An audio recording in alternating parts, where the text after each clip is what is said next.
Hello, fellow true crimers. It is Crime with Ashley here, and I'm Ashley, and I am back with another case. First off, before I jump into the case, I want to say I'm sorry that I haven't uploaded in so long. I know that it's Saturday, and I'm just now putting a video out. I'm so sorry. I have been sick. The weather is getting to me. I'm still pretty sick. I don't really feel myself, but I wanted to put this case out there because it is crazy and I want some opinions on it because I love all the comments that all my lovely 73 subscribers always, well, not all 73 of you, that would be dope, but like one or two of you, sometimes three, put comments down below, which make me happy, but we're just rocking and rolling over here. So I'm going to go ahead and jump into the case.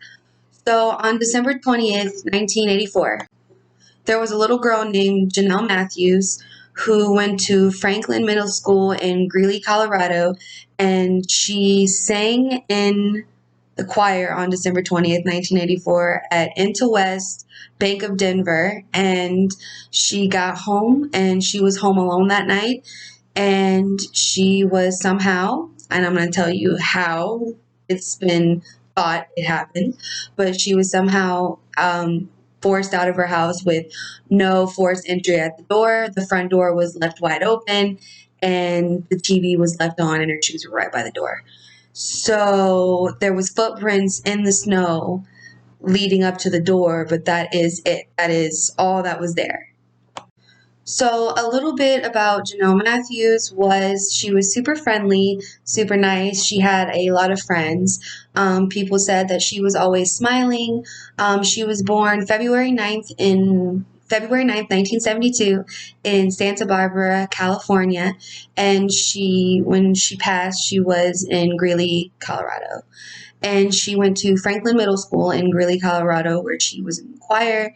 And she actually went to church and was in choir there, and that is the connection to her suspected, alleged, whatever you want to call it, killer that we are going to jump into next.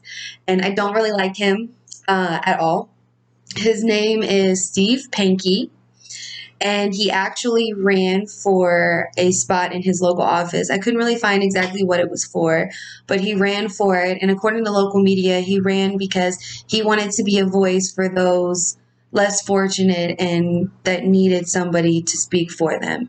And he was actually the least voted for candidate. So even though his motto was, "I'm for the people were like, no, not you, bro." So a little bit about Steve Pankey is before we jump into the guiltiness about the murder that we think he did of Janelle Matthews. So Steve Pankey's full name is Stephen Dana Pankey. And, I really hope he's found guilty if he does do this. I don't really want to say too much if he is innocent, even though everything that I've gathered is insane, and I kind of think he really did it, but that just sounds like a John Wayne Gacy, Stephen Dana Pankey, so he was born in 1951, and I had to look because, guys, I looked and looked. I cannot find his birthday anywhere. That's a challenge for my subscribers that actually watch me and actually kind of do what I say besides comment. Try to find Steve Dana Pankey or Steve Pankey's birthday because it's not there. It just says he's born in 1951. It's crazy. Oh, after high school, he enlisted in the U.S. Army, and he was actually divorced, and he has 2 children. One of them is deceased already. But at the time of the murder, I couldn't really find what he was doing, but we're going to kind of jump into that time and what kind of happened from December 20th on. So December 20th, 1984, like I said, Janelle Matthews sang in the choir, and she was dropped off at her house by Russ Ross and his daughter, who was her friend, who also sang in the choir, and she was dropped off there, and she was home alone. And so that night, Steve Pankey claims that he had to go to California to spend the holidays with his family. And that night he was supposed to be sleeping, and his wife and 5-year-old son, or his then wife, he's divorced. So his then wife and 5-year-old son was in the house with him. And he claims, because I watched this god-awful interview that he did where he just talks about everything under the sun, including Hitler. Yeah, Hitler. And he just talks about everything under the sun except for the case, even though the interview is specifically about the case. And he even talks about his family and everything like that. It's crazy. But he was just rambling on and on and on. So getting into that time still, he went off to California and they had a wonderful Christmas and came back into Greeley, Colorado, December the 26th, 1984. By the time they got back, it was all over the news and all over the radio that there was a missing girl in the town. And immediately Steve was concerned, but he was tired and he just wanted to rest, and that's what he wanted to do. So he went into his house. But this is where things get a little bit tricky, because he also says that the next day his father-in-law just randomly asks him about the murder and he just assumes he has a wire. So why would he immediately be suspicious? Every video suspicious. Why would he be suspicious? It's because there were witnesses that night when he got back, instead of going to sleep like he said, there was a witness, his neighbor, says that he was digging up something in his yard. And when Janelle Matthews' body was found, and I'm going to get into where it was found and everything a little bit later, but when it was found, she was wrapped in a white sheet and there was dirt and grass found inside that sheet. He was digging. There's grass and dirt, so I don't know. Just saying, there's a connection right there. Who knows? Maybe they're going to find a connection between his yard and that dirt and stuff. I hope, if I was a prosecutor, I would get right on that. So there was a neighbor that said they saw him digging up something, and then a couple days later, there was a car on his property that just mysteriously caught fire, and he just got rid of the car just immediately. Just a couple days after he returned. What kind of luck is that? You know, your car just bursts into flame and you just have to get rid of it right away, you know? Suspect. I think that there was something in that car that he needed to burn to get rid of it. I really do. If he was found guilty. Because besides that, after she was found missing, he basically inserted himself inside the investigation. He was in searches for her. He was trying to find out information about the case. But the funny thing is 6 days after he got back, you know, he was questioned about this. And he claims to not know anything about Janelle Matthews, to never have met the Matthews family, and, you know, doesn't know anything about them. But not only is he close friends with Russ Baxley, who said that he couldn't, well, not really close friends, I guess, but said that he couldn't stand this guy. He couldn't stand Steve Pankey.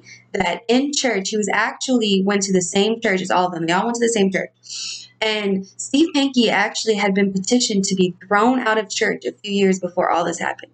What do you do to get thrown out of church? Like that is insane to me. But they all went to the same church, and they all had kids that all went to the same school. Not Steve Pankey, though, but they did. Russ Baxley and his daughter went to the same school as Janelle Matthews. And they said, well, Russ Baxley said all that about Steve Pankey.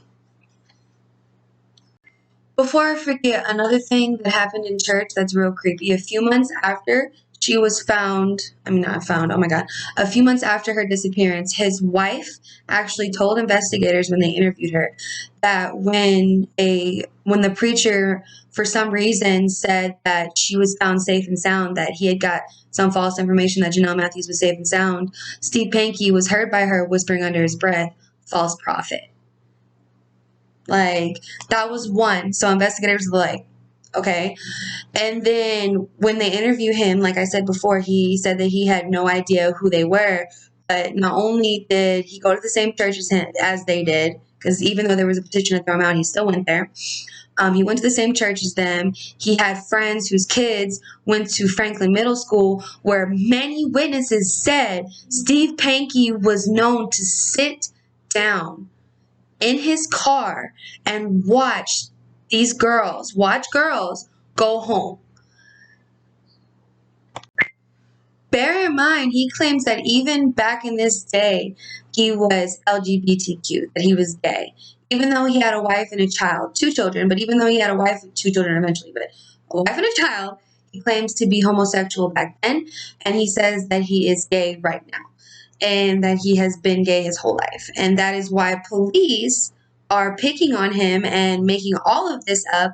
And even though they talked to him and he inserted himself in the case, he was very interested in the case. He was obsessed. He was literally sitting outside of the school with the windows down, listening. Many witnesses heard him listening to the radio on full blast of this case. Like, there's so many witnesses that came forward to investigators. They came forward to talk about Steve Pankey because he was so suspect. And it's insane all the things that he did. Like, specifically he called investigators to find out where they were in the case. And he claims it was just because he was so concerned about Janelle Matthews. But why were you concerned about a girl that you apparently didn't know? And you had no knowledge of her before this? Why are you so concerned? Especially when you were on vacation and you had just gotten back from vacation. You shouldn't care. You were off doing whatever you were supposed to do. Okay, fast forwarding 34, almost 35 years, on July 24th, 2019, Janelle Matthews' body was discovered. And she was discovered by construction workers working on a new pipeline just 20 miles away from her home. I was making sure that I didn't write the location, but they were just working on a new pipeline, just a pipeline near her home, 20 miles away. So she was she was there that whole time, just 20 miles away from her home. That's crazy. So her cause of death was a gunshot wound to the head. And also how they identified her was her dental records, because she wore braces. And also the clothing discovered near the body was something similar to what she had worn the night that she went missing. And the theory by investigators is that Steve Pankey saw Russ Ross and his daughter drop Janelle Matthews off and noticed that her parents' cars weren't in the driveway. And she knew who he was.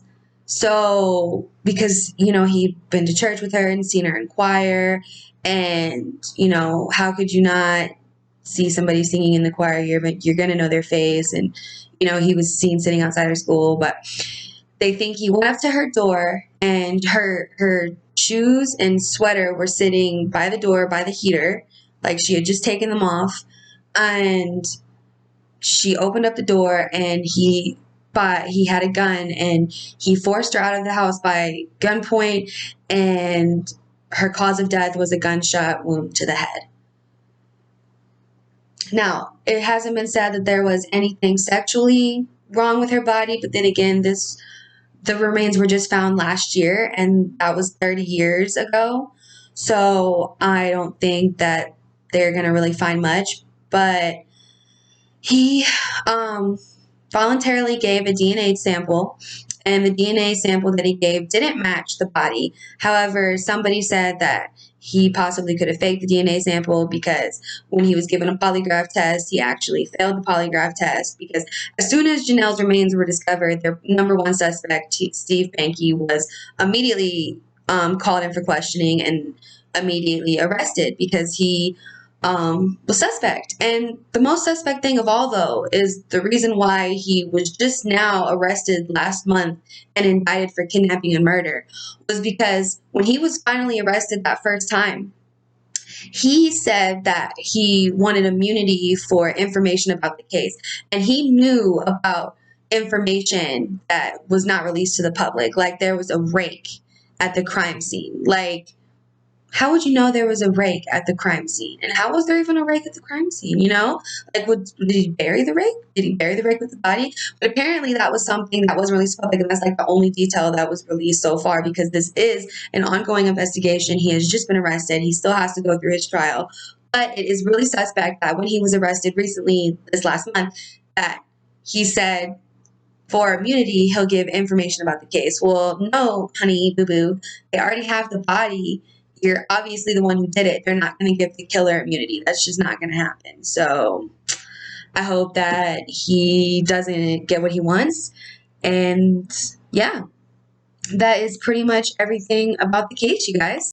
I got a little tongue-tied. I got a little bit confused, you guys. I went back over and read my notes. So the rake that I just mentioned about finding it near the body, no, the rake was found near the house to actually hide the footprints and the snow that was found there. So there was a rake near the door that he knew about, that there was a rake next to her open door. So that's even weirder that he knew about the abduction scene versus where the body was found at, you know? So there's that. And also, one of the reasons why he became a suspect, besides his just insertion into the case and his curiosity, was the fact that a lot of parents reported him to local authorities. And that is why they didn't like him. And that is why he became a suspect, because they didn't like the fact that he was watching their girls walk home from school. And obviously, the girls told their parents. So that is why Steve Pankey was a suspect, and why he still is a suspect, and why he was indicted. So that is pretty much it, you guys. I have given you all the information I could find. If you can find more, I'd love to know down below. I love you guys so much, all 73 of my subscribers. I love you for watching my videos. Again, I'm so sorry that I've been away because I've been sick. Thank you so much for watching. Don't forget to go and follow me on Twitter. I never post on there, but I know if I get more than 17 subscribers, even though I love every single one of my 17 subscribers, I might post on there more. Because I don't know, Twitter is not my friend. I don't know as much about Twitter, and like I said, I don't really have anybody tweeting me back or nobody ever likes my tweets. So like I said, if anybody could follow me on Twitter, that would be awesome, and I'd really love it, you guys. So this has been Crime with Ashley, and I hope that you liked the video, and thank you so much for watching.